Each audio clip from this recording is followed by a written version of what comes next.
Ain't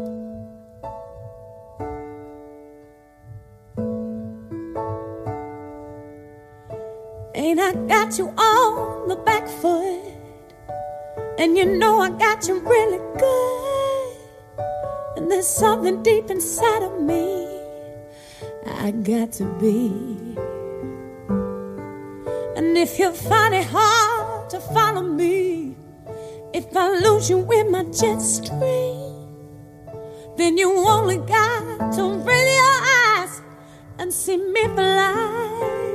Don't tell me that I won't, I can't. Don't tell me that I'm not, I am.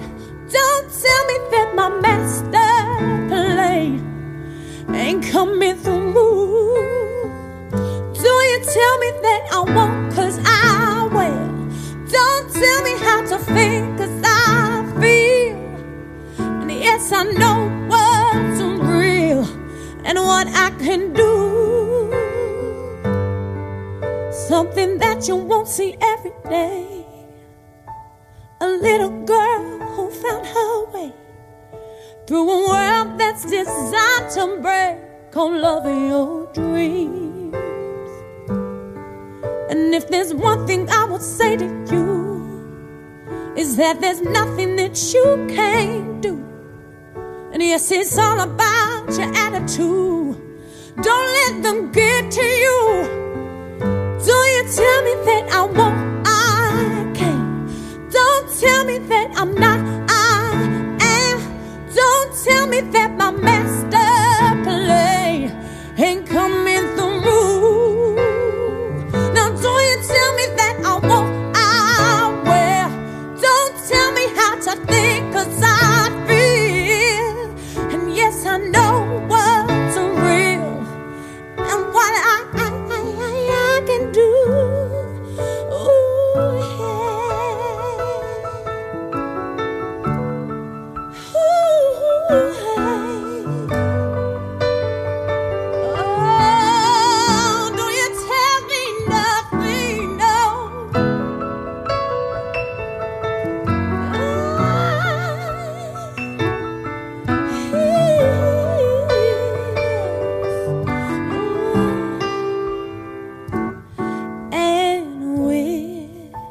Singing in our own voice, we can make that choice to be free. Yes, we're singing in our own voice. We can make that choice to be free now, to be free now. Don't tell me that I won't, 'cause I can't. That I'm not, 'cause I am. That my master plan ain't coming on through. It's coming on through. Don't you tell me that I won't, 'cause I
Your shadow lingers by the door. My heart still plays that same old song. You don't come here anymore. The jukebox cries a lonely tune. The bartender just pours the truth. Every sip tastes just like you.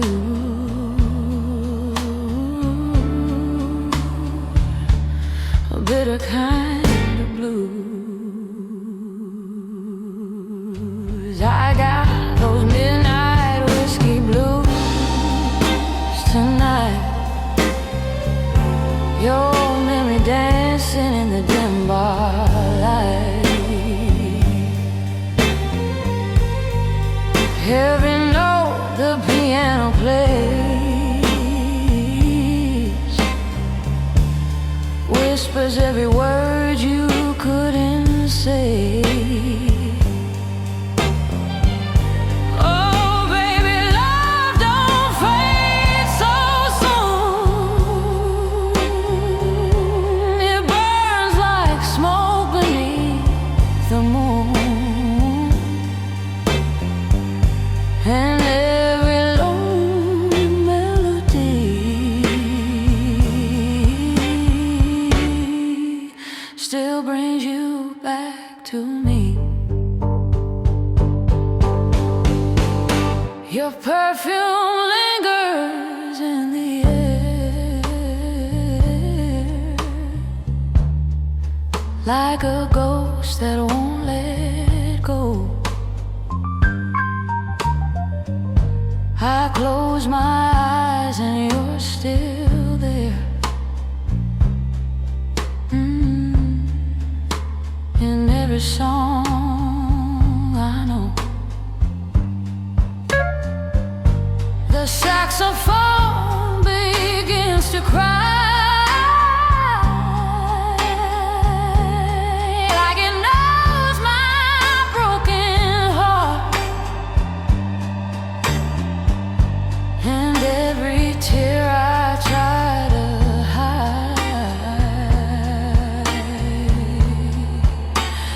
Tears my soul apart. I got those midnight whiskey blues tonight. Your memory dancing in the dim bar light. Every note the piano plays whispers every word you couldn't say. Maybe love was just a flame too wild for us to hold. But every time I hear your name,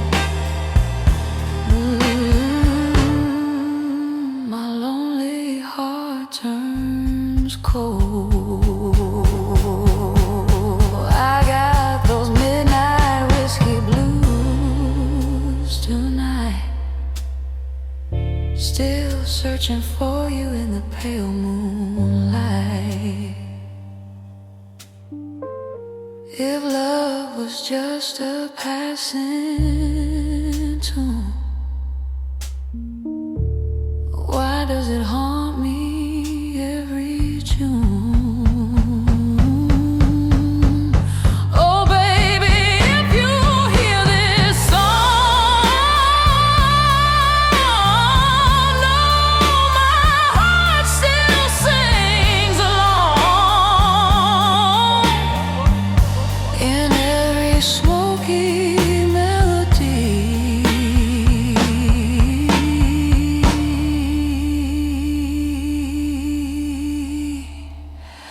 you're still a part of me.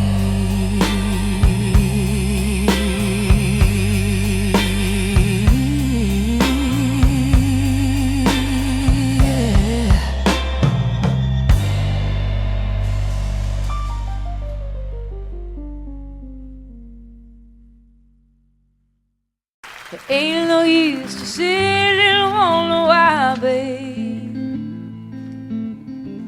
if you don't know by now. Ain't no use to sit and wonder why. It'll never do somehow. Oh, when your rooster crows out the break of dawn, look out your window and oh, I'll be gone. Oh, and you're the reason I'm traveling on. Don't think twice, it's alright. Ain't no use in turning on your light, babe, the light I never knowed. Oh, now it ain't no use in turning on your light. I'm on the dark side of the road. Oh, now I'm thinking and wondering, walking down the road. Oh, I once loved a man, a child, I am told. Oh, I gave him my heart, but it wanted my soul. Now don't think twice, it's alright. Ain't no use in calling out my name, boy, like you never done before. Oh, now it ain't no use in calling out my name now. I can't hear anymore. Oh, I wish there was something you might do or say, oh, to try and make me change my mind and stay. Oh, but we never did too much talking anyway. Now don't think twice, it's alright.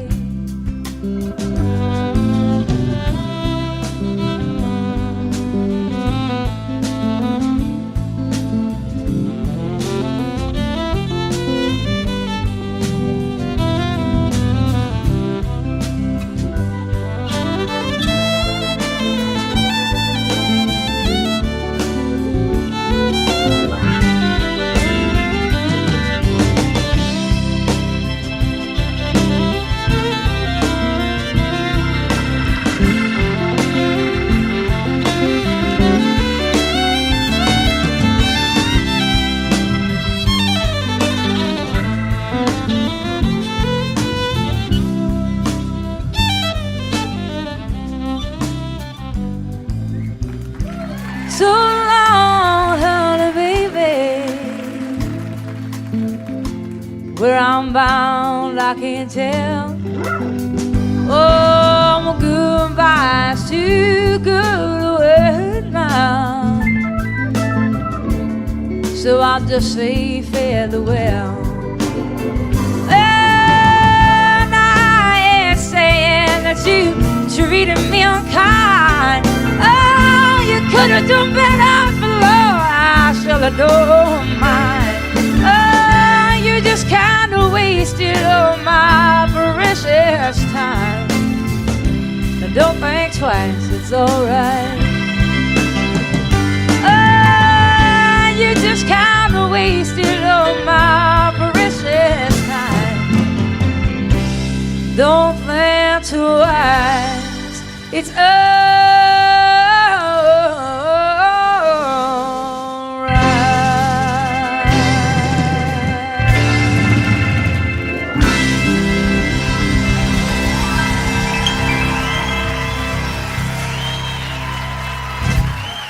Thank you.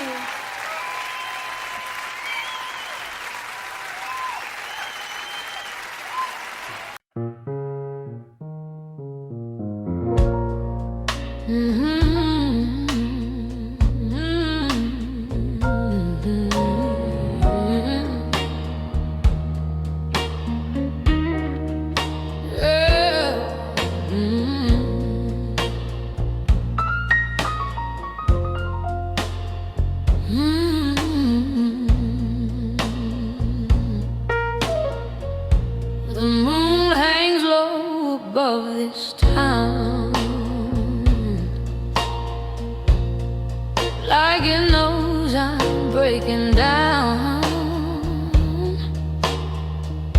Your empty chair across from me is where your ghost still likes to be. The bartender pours another round, but whiskey can't erase the sound of your goodbye still echoing in every song they sing. I got those lonely moon blues tonight. Your memory glowing in neon light. Every saxophone cry I hear sounds like you whispering in my ear. Oh baby, why'd you leave so soon? Now I'm dancing with a lonely moon, and every slow blues melody still keeps you haunting me. Your laughter used to fill this room like sweet perfume in the afternoon. Now the silence cuts so deep, even the night can't hear me weep. The piano man just shakes his head. He knows the tears I never said. Some hearts break quietly like waves out on the sea. I got those lonely moon blues tonight. Your shadow fading in candlelight. Every guitar crying low feels like a love I used to know. Maybe love was just a game two wild hearts could never tame. But darling, if you feel this pain, come back and say my name. I got those lonely moon blues tonight. Oh, still searching through the pale moonlight.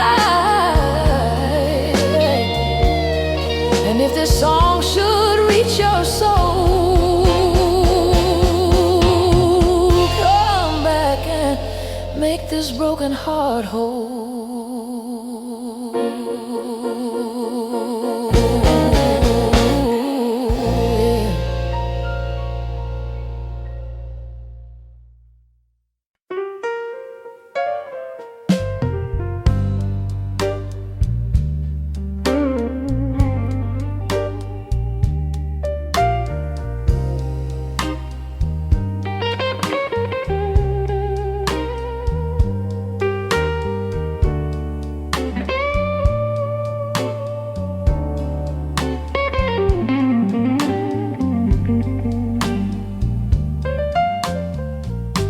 The moon hangs low above this town,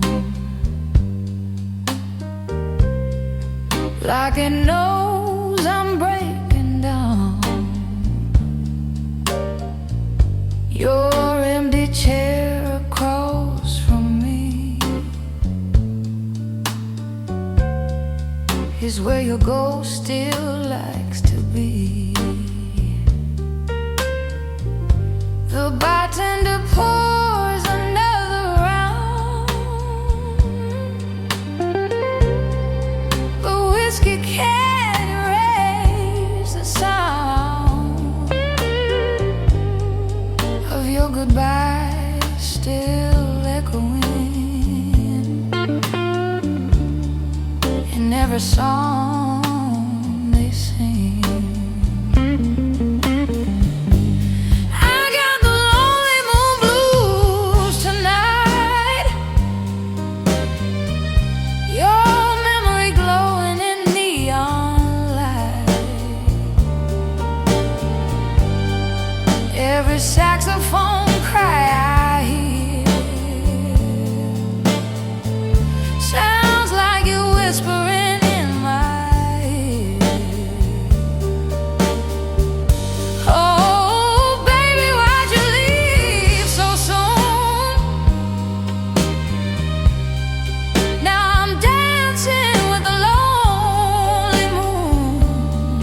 every slow blues melody still keeps you haunting me.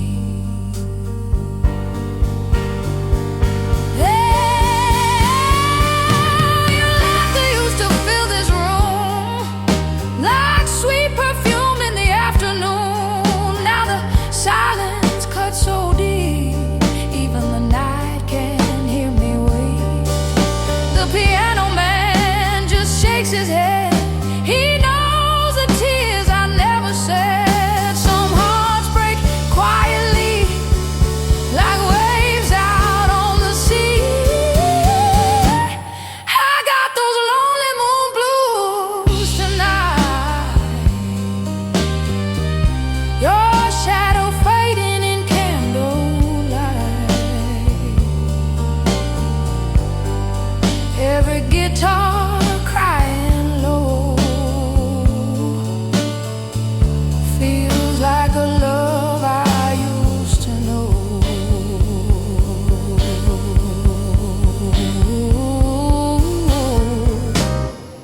Maybe love was just a game two wild hearts could never tame. But darling, if you feel this pain,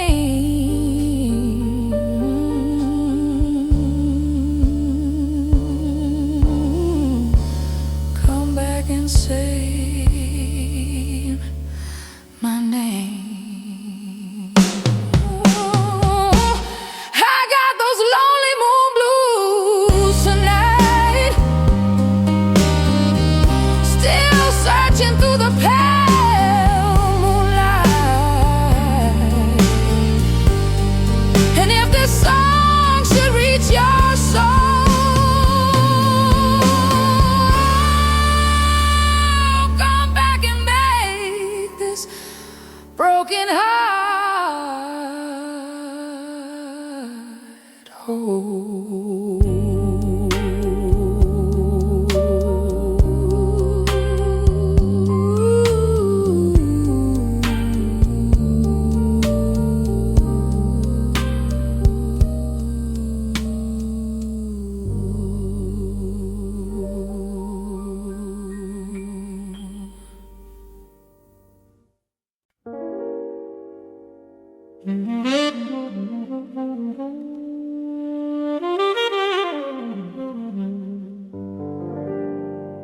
The neon lights are fading slow. Your shadow lingers by the door. My heart still plays the same old song, but you don't come here anymore. The jukebox cries a lonely tune. The bartender just pours the truth. Every sip tastes just like you, a bitter kind of blues. I got those midnight whiskey blues tonight. Your memory dancing in the dim bar light.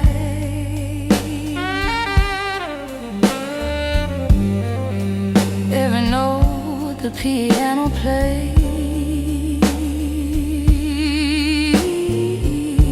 whispers every word you couldn't say. Oh baby, love don't fade so soon. It burns like smoke beneath the moon. And every lonely melody still brings you back to me. Your perfume lingers in the air like a ghost that won't let go. I close my eyes and you're still there in every song I know.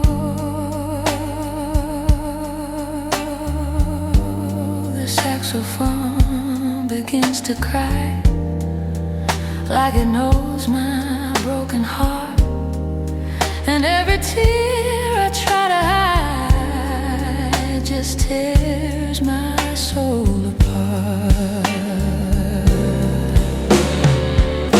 I got those midnight whiskey blues tonight. Your memory dancing in the dim bar light.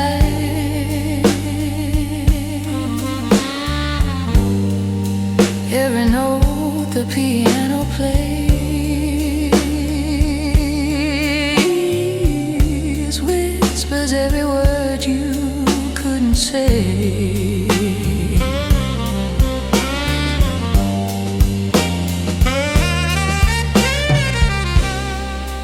Maybe love was just a flame, too wild for us to hold. But every time I hear your name, my lonely heart turns cold. I got those midnight whiskey blues tonight, still searching for you in a pale moonlight.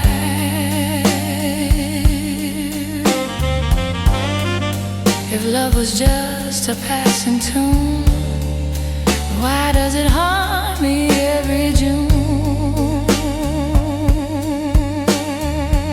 Oh baby, if you hear this song, know my heart still sings along.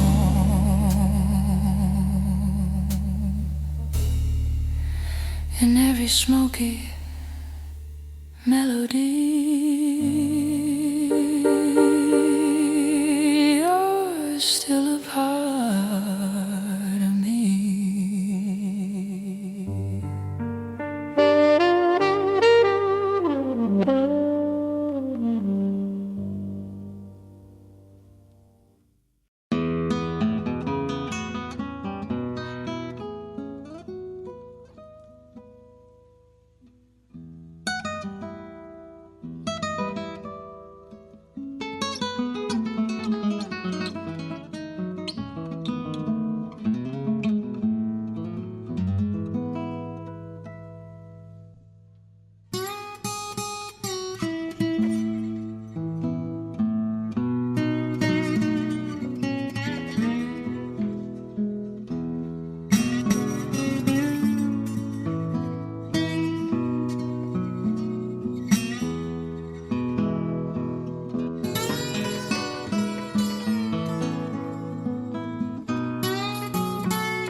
Cuando llega la noche,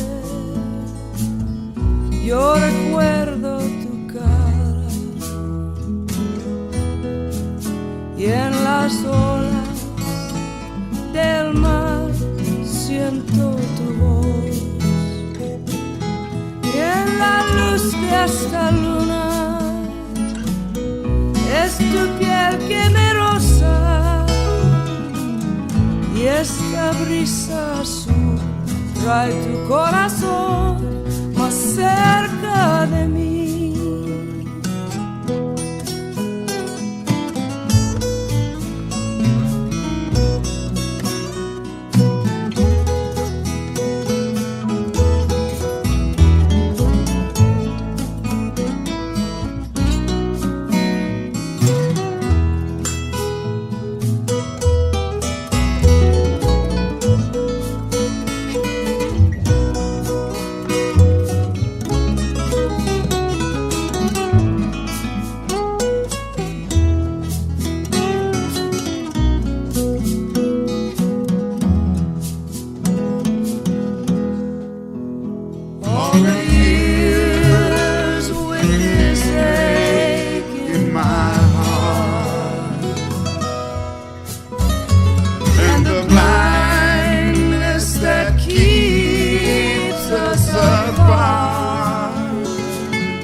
su cara y en las olas del mar yo siento tu voz. Y la luz de esta luna es tu piel generosa y este brisa azul trae tu corazón más cerca de mí. Esta brisa azul trae tu corazón más cerca de mí.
from my best friend. Some joker got lucky, yeah, stole her back again.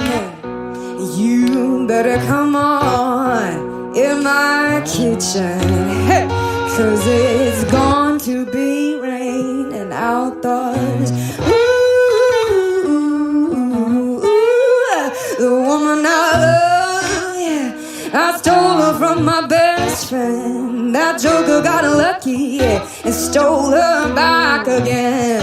Hey, you better come on in my kitchen, 'cause it's going to be raining outdoors. Ooh, oh,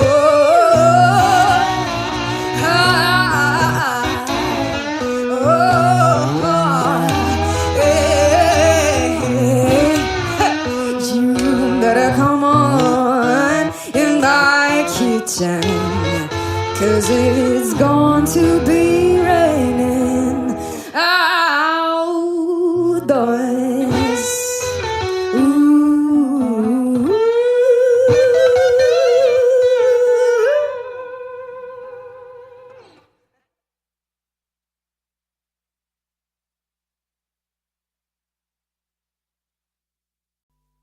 Had dinner with him last The night. grey man. Oh, were you? Basher. Oh, Basher. He's fantastic. What a fine man. A fine musician. They've got a picture of him on the wall of this VH1 studio in Camden Road where we were, and he looked like a lemur, like, because he's just had really light blue eyes, and just the photograph looked like he was holding a guitar, and he just looked like one of those exotic Madagascar lemurs that only come out at night. It was just great. We I used to run a little venue in the north of England, which was an old wooden pavilion that was been knocked down now, and we booked this band one night, and they pulled. So the agent said, "Well, I've got this other band called Brinsley Swartz. Do you want them to come?" Yeah. So we said, "Okay." So they turned up, and it was just brilliant. They went down a storm, and it was a really, really good gig. It was just amazing. Very, very good. Are we rolling? He's Okay. one of a kind, Oh, really. One man. of those people that you're just so glad he's around. Paul Carrick as well. Oh, great guy. Well, Bonnie, We're still here with our same jobs. I knew you were going to It's say a miracle, isn't it? that. A live album, and about time too. Tell me about it. Yeah. Not from lack of wanting. Really? So why now? A couple of reasons. I've been being besieged by people over the years that say, your live shows really capture you, and if only you could get one out, you'd really come across. And I was all ready to do one because of, Little Feat years ago had that great Waiting for Columbus album, and it really broke through and captured them in a way that the studio ones, although those were great too. And I just have been waiting and waiting. But the situation with Warner Brothers, where I was for the first 9 albums up until 82, I was with Warner's, and I wanted to do the live record after my 8th record, and it just they didn't really feel, and neither did I, that the promotion for it went well, to put it mild. I'm trying to be polite. And radio really stopped playing any kind of progressive format, so I was basically shunted off into the hinterlands of fringe music. And even though I was selling well in my concerts and my core audience bought my albums, it wasn't the right label situation to put out a live record, because they didn't care enough, frankly. So it took me a while of waiting to get on a new label, and then God knows, after the Grammys hit, things have been really great with EMI Capitol, and I wanted 3 studio records under my belt to draw from great songs that people would be familiar with. And I've been basically planning to have this lineup of guests for a long time now, and finally I've got the great band that can play the songs as well as the ones that play in the studio, because most of them are the ones that are on the records. Indeed. I can't believe that these friends just happened to be around. There must have been a lot of phone calls going out to get all these guests on this album. Well, you've got to plan, because people's schedules are way in advance. I mean, I know what I'm going to be doing 5 years from now almost. So everyone's booked, and everybody's got their own album schedules. And Jackson said, I'm going to be recording, but it's if you can film and record in California, I bet you I can fly up for the day. Hornsby had already made room in his schedule for me. And this was planned in March in order to secure the mobile truck. The concert venues go on sale, at least a couple of months before. And, of course, the film crew. We had 9 35-millimeter camera, film for 2 days. So, that's almost $1 million type of proposition just for the film alone to film the 2 nights. And so, yes, it had to be way planned and approved and paid for in advance.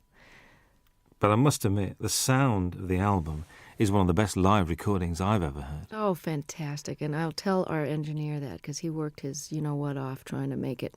Because I'm not a big connoisseur of live albums. I mean, I listen to James Taylor's and Peter Gabriel's and of course, Little Feats I play a lot. And I have some live Westwood One radio programs that I've listened to and gotten copies of live performances where I've missed someone's tour. But I really wasn't an audiophile enough to know that it turns out, I've found out from doing interviews, that most live albums get listened to once and put on the shelf. So Ed said, he really wanted to go for, making this the best live-sounding record he's ever heard. And he studied a lot of them about how much echo in the room echo to leave in and how much clapping between songs and how much talking. Where there was a lot of deliberation that went in. And, of course, each song is from sometimes a totally different night in a totally different hall. So there's a lot of post-production work that went into this. And it works so well. A couple of things.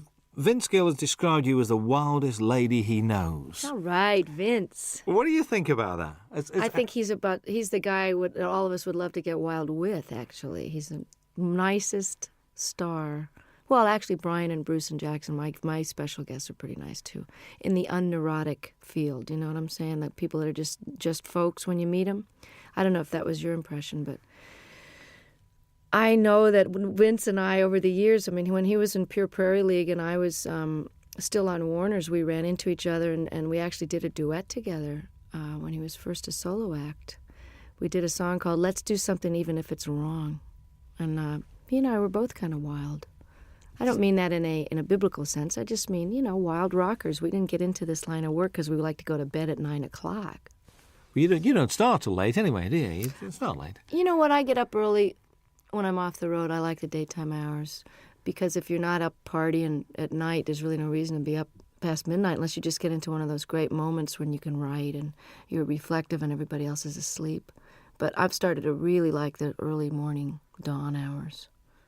In London, when there's nobody else around, it's very good. I was in New York last year, and we drove out of the city we just drove out for about an hour at about 6, 7 o'clock on a Sunday morning. Nothing in New York. Very strange feeling. I very, bet it was very bizarre. strange. I bet. Very, very weird.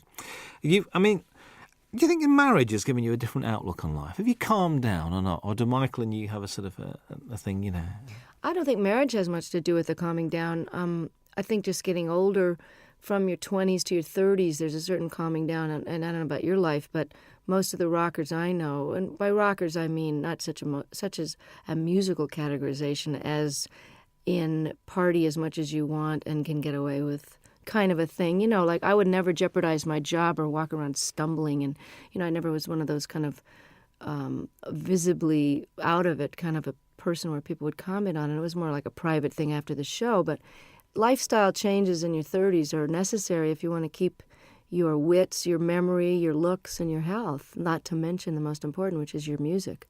So even though I never jeopardized my job, I think my effectiveness, how many hours of the day I was able to be productive, was starting to get affected by my extracurricular activities. So my calming down that way happened in my mid-30s when I kind of quit drinking and took up yoga and bike riding and doing all those things with the ravages of time so that you end up feeling more energetic and more able to do your gig and have more fun because it just isn't fun to feel bad, I know some people make a career out of it, but the feeling bad is for the young. And marriage has just been, it's a challenge and it's very adventurous and it's exciting to know that somebody's not going anywhere when you have a big row. But it's also comforting to know that there's a level of commitment that makes the rough times more doable and that makes the sweet times very, very deep. And, the learning about each other and learning about yourself. Stuff comes up in marriage that didn't come up when you're living together with other, I didn't live with Michael until we got married. And you repeat patterns in your parents' marriage, whether you wanted to or not. And I found that to be a very big surprise because it didn't happen before. Until you get married, I think you hear those words coming out of your mouth and you go, there she is. There's that mom thing again. Bruce Hornsby appears on two very different songs on this album. Very much Think or Love and I Can't Make You Love Me. He's not only a great musician, but a really nice guy. And these two songs not only show the diversity of your talents, but also his as well. Was that why you asked him to play on those two songs? You know, it was one of those things where on the tour we did together last year, we did a 4-month double bill of the Outdoor Sheds when my new album was out. And it's quite obvious that I'm just think the world of him. I mean, and he made such a difference on I Can't Make You Love Me. And then he invited me to play on and sing on his last record before this current one. Then we did the tour together, and as an encore, he came out and played the accordion, and he's a great practical joker, so it was a way to keep him off the monitor man's back, where he would probably have given me nothing but hi-hat in the monitors and messed with my sound on stage. So I kept him out of trouble by having him on stage, and, you know, he's my favorite singer and writer, I think. It's just, you know, Prine and Jackson Browne and him, that's it, and Paul Brady. I Can't Make You Love Me, I can't even imagine recording live without him on it. So he was very gracious, and I just got to participate in his PBS special and got to play with Pat Metheny, the three of us on stage alone, singing The Tide Will Rise. And it was just absolutely a highlight of, you know, my respect for those men is just unbounded. And his musicianship is far surpassing anybody in the pop world that I know. You know, he's really as nice a person as he is a genius, too. Whenever I bump into him, it's like, you know, and it's like he sits down and he talks to you and he takes time. Mm-hmm. It's never, so I've got to rush now. He's just one of those guys. And I thought his current album is very, very good. I do, too. I mean, he's really a jewel, you know, and such a normal guy, just like Don was. And it's interesting because I've gotten to know Brian the last few days more because we've been hanging out at the Top of the Pops. And he also is totally without any kind of ego attitude. And, you know, he's not neurotic and paranoid or any of those stuck-up things that people get when they get to be a big shot. And I'm so lucky to have these guys as models because they've been famous longer than me. You know, Hornsby came out of the box with big hits, and he's just nonplussed, totally regular guy. That's why you get on so well, because you're the same. You've got the same attitude, and that's why, and it shows. I reckon this record's great to listen to when driving. I mean, I've been driving around listening to this. I think it's brilliant. God, I'm so glad. You know, it's so new that I haven't had reviews yet. So this is it. Give it to a friend. So go and drive around, listen to that, and it's great. A song on it, Shake a Little. New song to you. New song by the guy Michael Ruff, who wrote "Cry on My Shoulder" on Nick of Time, and. I listen to so many tapes of things where people have a cover letter that says, this is so perfect for you, we've had you in mind, and then it's just dreck. So I appreciate the thought, but, you know, I don't know whether to throw a bucket of water on them the next time I see them or just never answer their phone call. And then there's these jewels like Michael Ruff, who's a brilliant artist on his own and has never gotten the attention he deserves. And I think he's actually got quite a good career in Sweden going on for some reason. But he had 2 great records on Warner Brothers years ago, and the women are all mad for him because he's absolutely gorgeous. But what an unbelievable tune. I'm glad you mentioned it because I love it. I think it made a good single, actually. I was listening to it. I think so, too. Make a good single. Matters of the Heart is haunting. I mean, that's one where I think you mentioned this capturing the audience. You could hear a pin drop in that auditorium. They're all there as one, I think. I mean, and hadn't heard the song before, too. So that was really which is great. like, oh. Yeah. And, I mean, did you feel that was a special performance that night with them? Exactly. That was why we picked that night's performance. I mean, all the great part about recording 6 nights is that we really got the best performance of each one. It was hard to choose sometimes, but there was always one that had that pathos and a unity of, you know, whether it was a spontaneity or just not thinking about it. Everybody forgot about the tape, and the audience, for whatever, it's almost like a great meal or making love. You know, there's just that one evening where it's that you're doing the same thing with your lover that you've always done, but it's just fitting and feeling perfect. And that this track has got a soulfulness to it, kind of a Ray Charles thing that, you know, Michael McDonald is an incredible writer and singer. So the fact that to wrap myself around one of his songs like this is, you know, you're as good as your material. And like I Can't Make You Love Me, this is one of those classic songs. I think what's nice about this record as well is it's not Bonnie Raitt's greatest hits live, which I'm so pleased about. it's a real, it's almost it's a comment and it's a reflection. Was that purposeful, the way you selected the songs? Yeah, and I'm glad to hear you say that. This is terrific that it's coming across, even in its shortened one-disc version of the 2-hour concert. I mean, we were actually surprised, Don and I, when we had to narrow this down, that this played as well, and we almost like this order better than the ones with the extra 4 songs on it. I had no intention of doing a greatest hits, because why would somebody want to buy it? Well, I suppose they would want to have all those so-called hits on one record, but why not try letting the songs go out the way they've evolved over the last few years? I mean, Love Me Like a Man, I recorded in 72, and the guitar solo is never going to be the same twice.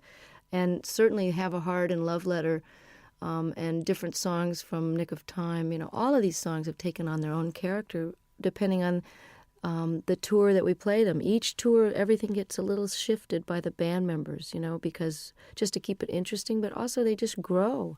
Tempos are changed, Have a Heart has a kind of a South African guitar part on it, and that's partly because I've got one of the greatest guitarists as a foil now, George Marinelli, who used to play with Bruce Hornsby. So I wanted to add something different to the older songs and give people, we got 6 new songs, so it's a little bit of everything. I think so. Charles and Ruth, I'm pleased they're on there. I get the impression the way you were together, there's a real mutual respect amongst the 3 of you guys. Oh, total. And I mean, of all the people that are on a stage at once, everybody has admiration so deep that, I hope it comes through, and I'm glad to hear you say that it can be felt, because Ruth Brown single-handedly was such an influence on Etta James and Aretha Franklin and all the people that I grew up listening to when I was old enough to read about their influences. They were the ones that mentioned Ruth, because I, of course, was only, 1 year old when her first record came out. But she's built Atlantic Records with her singles in the late 40s and 50s, as did Charles Brown, who's no relation, by the way. They're just from a totally different part of the country. But he also was seminal in starting the whole West Coast blues sound, the transition between the post-war jazz era, and he took his Texas very funky roots. He also was classically trained, and he melded them into the style of jazz with the Art Tatum flavor and the beautiful classical music, to where Nat King Cole became famous based on the music that Charles Brown was doing. And, of course, Ray Charles is a direct descendant, although he doesn't credit Charles, and has never turned around and really helped him, nor have Chuck Berry and some of the other people that really grew up idolizing him. And I always felt it was strange that the great rhythm and blues artists and the white artists of today, who owe such an incredible debt to these pioneers, would not only not put them on the show, or at least throw some money towards the organization out of which they can get some health insurance, since they didn't get any royalties. Because this is the biggest criminal revelation I found out in the last 6 years, is that nobody before 1970 did get royalty participation. And we've just now gotten to the 4th large company to only now, 6 years after the organization was founded, to agree to pay a 10% royalty starting today, for example, as opposed to 30 or 40 years of lost royalties and 10 years of CD sales with no money coming, no health insurance. Every other industry has health insurance and takes care of their own, except ours. So this is a call out to the other artists that are listening and fans to make sure you support the reissues that are paying royalties, and don't buy the bootlegs, and don't sell the records direct. Send the money directly to the artist, believe me, before you rip them off for the 3rd time. Absolutely. That's the Rhythm and Blues Foundation as well we're talking about. Yeah.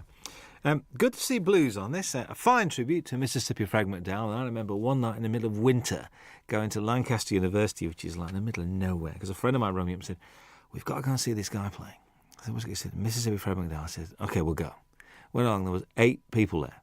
But the guy putting it on loved him, and it was obvious. The guy running the gig said, "Look, I spent my money on this, and just come and enjoy yourself." Isn't that the greatest? Because Fred, I'm telling you, was the most exuberant blues man. They always say, oh, they're so full of pain and grief. I mean, Fred loved to play more than anybody I ever saw, and they're just re-releasing I Do Not Play No Rock and Roll, one of the greatest double albums, and I think it was recorded here in London.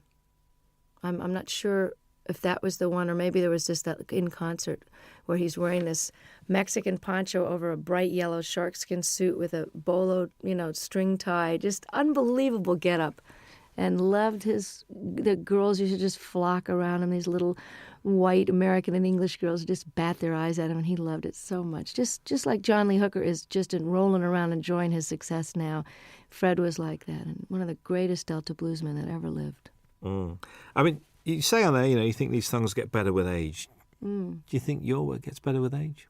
I sure hope so. I mean, don't you think you're better at your job now? You got more seasoning and humor and perspective and knowledge. I mean, I always think people, as they get older, if they're lucky enough to keep their wits about them and don't get too cranky and discouraged, that people's wisdom and opinion at 70, 80, 90 years old they're like gems, If you're smarter now at 45 than I was at 25, why won't I be even smarter at 65? So I hope that my music is richer and deeper and more accomplished. And I never saw B.B. King or John Reid or Pablo Casals or Segovia get any less with age. They just got more. Absolutely. You're always introduced, which I do like, as Bonnie Raitt and her band, including Hutch and Ricky now. I mean, they're part of the furniture. Hutch, how has he been around? He's a long time. He's has the distinction of being one of the only white guys ever play in the Neville Brothers, although they've had a white guitarist for a while. He is so respected by every type of musician. He played in Central America, lived there for a while. The New Orleans cats think he's just it. He lived in San Francisco, was in a band called Copperhead.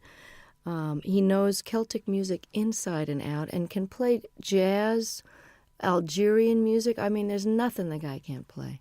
And if you ask him a question, he can give you every detail of every side musician. So he's like a walking encyclopedia.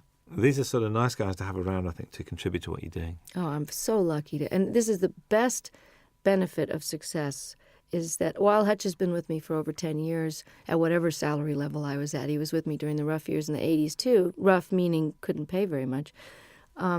Ricky, who has been a successful producer living in Australia, doing film scores and, just co-produced the Boz Scaggs album. And, for those of you, Ricky Fattar from South Africa, he was in a young band called The Flame that was quite famous and was in the Beach Boys for a while.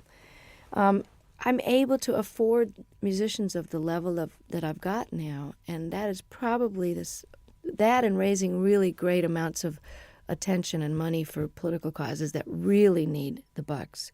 Those are the two most incredible aspects of my success that have made the biggest difference, that and good catering, backstage, to actually eat food that hasn't been sitting there for 4 hours. But to be able to play with Ricky and Hutch and have them leave home and come and play with me it's like a dream come true to every night have these guys. That's why this record was done now. That's why I say in the liner notes, this was the time and you are the reason.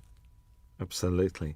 Jackson Browne had to be here, really. I mean, there aren't many stages that you and him haven't shared over the years, mostly benefits as well, actually. But, to do Opening Farewell is just a bit special, I think. And, we didn't know what we were going to do. I was going to cut this wonderful reggae tune that he did on his last record called I Hear Your Heart Beating Everywhere. I love that song. And I thought we could have a duet, kind of a, We Be 40 kind of a thing. I don't know. And we tried it in my key, and it just didn't sound as good as his. So I said, well, maybe we should send the band off to the wings and just sit here and play Opening Farewell. And it was just done. He came and never had a chance to rehearse it. He never had sung it in that key, never sung a harmony part. And all of a sudden we're filming and recording it for the history, and he was really a champ. I can barely look at him because I love him so much, and he's so gorgeous and never changes. But yeah, I said that he had to be on the live record because he knows too much about me, and I'm afraid he's going to talk. He knows where the body's buried. Well, I know where his skeletons are buried too. There's an argument that drink and drugs have added to some of the finest music and literature, and also that all the great artists have got to be a shade crazy. I mean, eccentric, crazy, call it what you will. What do you think about that? Totally agree. It's true that some of the greatest works of literature that are currently recognized and studied by even the religious right as great works of art. I mean, Hemingway, all the great works of the 20th century, certainly that whole revolution in the 20s, people were faced. I don't know what the expression is over here, but pissed or whatever. There are a lot of that whining and writing about your mother and tortured. A lot of that stuff, when you know about addiction, you know where that mentality is coming from. Well, that's what makes great artists torture. And artists torture themselves. And the myth is that you can't be, quote, funky or as deep or as soulful or as funny if you're not sort of loaded or hungover, is blown by the fact that John Hyatt and Stevie Ray Vaughan and some of the greatest artists of our time are still kicking, sober. So, and I'm here to tell you from that song that's on this record, and I don't know if it made this cut. Did Feeling of Falling get? I think that's the one we did leave on.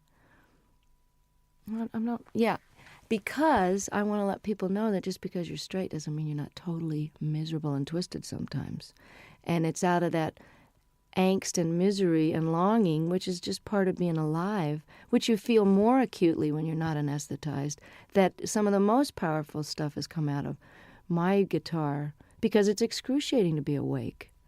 So it's just a different kind of art. If anybody thinks I'm not miserable, look again, and sometimes it's a lot easier to just toss a few back and forget about it, It's trying to be awake all the time that'll get you some good blues tunes. Most definitely. The old tortured theory goes out the window there.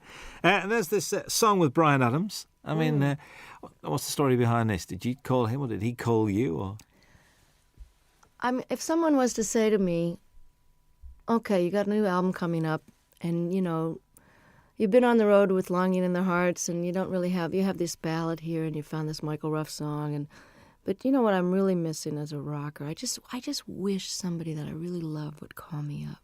And it was like the universe answered my prayer, and I get this phone call from Brian, who I haven't heard from for a few years, and he says, I wrote you this song with this woman, Gretchen Peterson. I hope you like it. It's on the way. I listened to it. It's like tailor-made, great lyrics, a tried and true topic, but set in a very clever way. You need a rock, not a Rolling Stone. Simple, straight-ahead rocker. And then on top of it, his album was postponed, so as we got closer to the live recording, I went, oh, it would be really great, as if he could sing this with me. And he did. He said, I'm coming.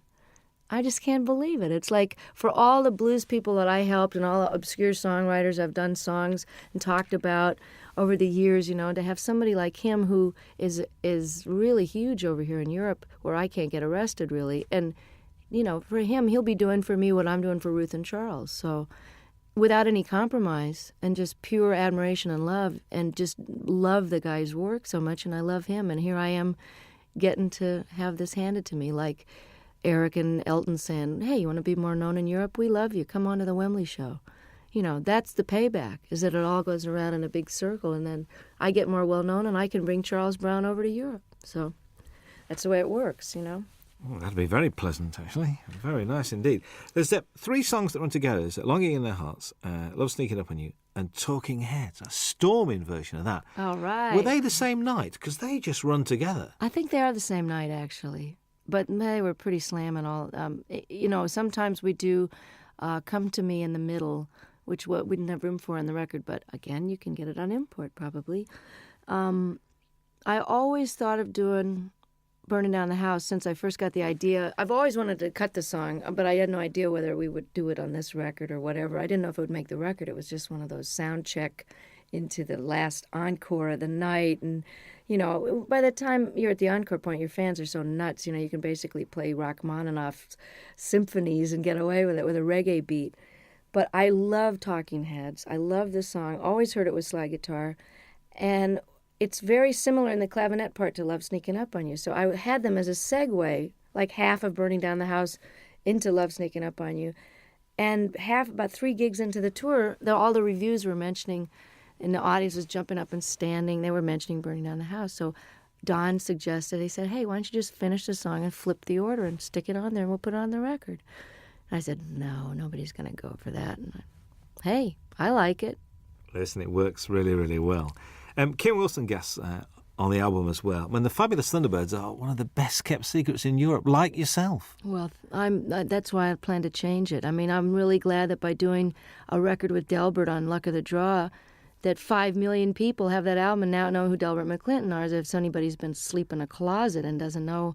The other great white singer of rhythm and blues is Kim Wilson, and one of the greatest living harmonica players. And Kim and I have been talking about doing this song and performing it together for years, since they first wrote it on a record tastefully entitled Butt Rockin', which I'd love to hear him explain that to his folks. Oh, son, what's the name of your new album?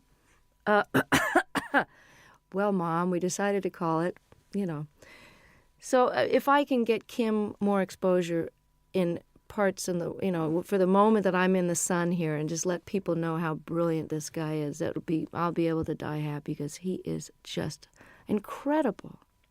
You know what? Listening to this record, I do have a problem, because I'm not now going to be able to say to people, you mean you don't know who Bonnie Raitt is?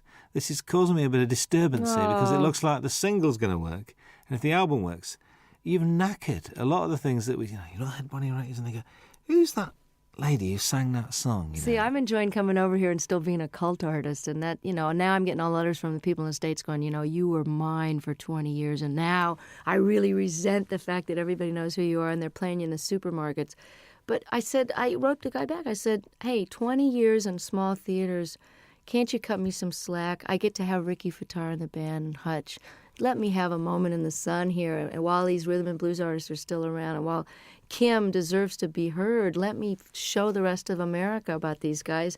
And I feel the same way about Europe, but if I'm a cult artist over here for a while longer, it would just be very nostalgic for me. I think so. It was a joy last time to walk into the Palace Theatre in Manchester and see it sold out. Wasn't that exciting? Joy. I'm inching my way to notoriety over here. And, I'm really thrilled that this record, that you think it's great, because I'm so proud of it. I mean, it took me a long time to get these songs together, and I took a lot of care in the mixing of it and the choosing of them. And I think if you're coming into me new, that you'll be able to get a good glimpse of what it was like before in some of the blues stuff. And, I don't think anybody should be determined by their latest single. So, I'm not a singles artist. So if you've never heard of me and you hear the Bryan Adams track and you like it, check out the rest of it, because there's a lot of good people on there that deserve to be heard while they're still able to play. I think so. I think how anyone cannot be moved by Jackson Browne's version of Stay, I will never ever know. And I just sang on his new record. It's just fantastic. There's a bit of to and froing, because you're on John Hyatt's record as well. Yeah, I know. Well, that's how it works. We all love each other, and, I'm so thrilled that they want me to come and play and sing on their record. There's a great band out in New Orleans called the Subdudes, and I'm on their new record, and that's a fantastic record. Support act on the tour, actually. Oh, it'd be. Oh, that's right. If you got there early, That's right. They were over here in England. It's true. That's right with you. How's the songwriting going? I mean, we've been progressing. We've had like 3, 4. We're getting there. I'm inching up there in the quantity. But one of the reasons I'm taking a hiatus is because I haven't stopped working either on the Rhythm and Blues Foundation or the different benefits that I've done and organized. My own touring schedule, making up for all these years I didn't tour outside the United States. I haven't had any time to write, so it's time to go live a little bit so I've got something to write about. Because honestly, writing about the catering in my room in the hotel is not going to make it for a topic. And getting any more personal than I did on the last record would be a challenge, because I'm just going to have to figure out and take a break so that it's done from inspiration and not out of obligation. So does this mean that, I know because you're not a winter person, so come sort of spring, are you going to be treading these shores? I'm hoping to have the first break from touring in 25 years after this live record. I was doing this now, and I did a record with my dad, and it's out on Angel Records with a 42-piece orchestra. We did 3 songs together. It was just great fun. And I feel like I've done my bit with Charles and Ruth and Kim and done my major opus here. And it's time to take some time for me, because if you don't fill up and take some time off, there really isn't anything else to say. And I honestly don't think I'm going to be touring this next year unless for some ungodly reason, or perhaps truly godly reason, this record with Bryan and this record takes off in Europe. And then I'll be a brand new artist and come over and and show people where it's really at. A brand new artist again. Yeah. Again. Well, you know, I'm an overnight success, Robin. You know that. There's a description that I read. I'd like your comments on, really. After years of singing about broken hearts, faithless lovers, and no good men, Bonnie Raitt entered the 90s at the peak of her already lengthy and impressive career.